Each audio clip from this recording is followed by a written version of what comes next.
Dinaragsa ngayon sa Maynila ang bentahan ng mga scrapboard ng cellphones. Kinukuhanan daw kasi ito ng precious metal tulad ng ginto at copper. Narito ang Agenda Weekend Report ni Lian Bustillos ng Abante. Trending ngayon sa social media ang bentahan ng scrapboards o mga sirang motherboard mula sa mga pinaglumaan na cellphone sa isang device buy and sell shop na ito sa Blumentritt, Maynila. Makikita sa video ang kumpulan ng mga tao sa naturang tindahan, bawat isa may tanga na scrapboard at iba pang spare parts mula sa kanilang mga pinaklas na mobile gadget. Kwento niya, noong 2021 nang buksan ng kanyang amo ang business sa Blumentritt.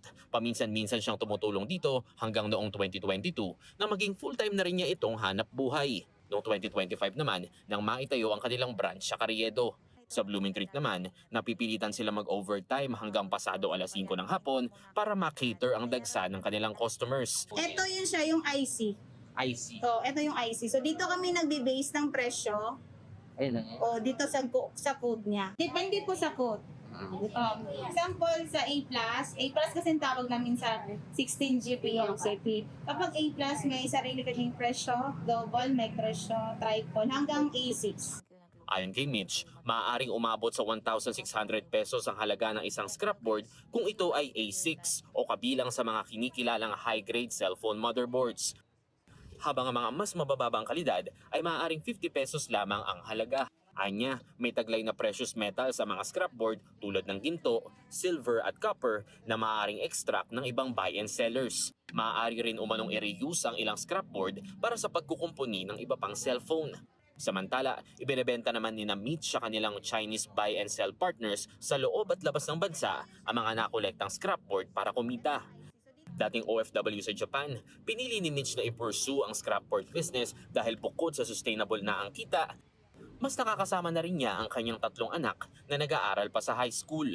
Samantala, sa mahabang pila sa Blumentritt branch, nakausap natin si Raymark, isang e-trike driver mula sa Maypaho, Caloocan.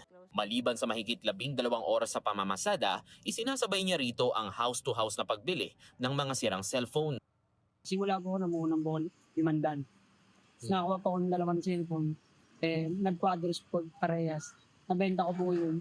Bali umabot po ng 1 Full-time hanap buhay na rin daw ito ng 21 anyos na driver upang makatulong sa pagbili ng gatas at diaper para sa kanyang 3 anak na pawang wala pang 10 taong gulang. Pero babala ni Raymark sa mga gustong sumubok ng ganitong negosyo, hindi araw-araw ay paldo. Bukas ang parehong device buy and sell shop sa Blumentritt at Carriedo halos 7 araw kada linggo, depende sa dami ng customers. At tila wala pang senyales ng paghina ng negosyo kasabay ng patuloy na pagsikat nito sa social media. Trendy man at unconventional, nakasandal dito ang kabuhayan ng mga tulad ni Mitch at Raymark, isang refleksyon ng patuloy na pagbabago sa hanap buhay at pagkakakitaan ng mga Pilipino. Para sa Agenda Weekend, Lian Bustillos, Billionaire News Channel.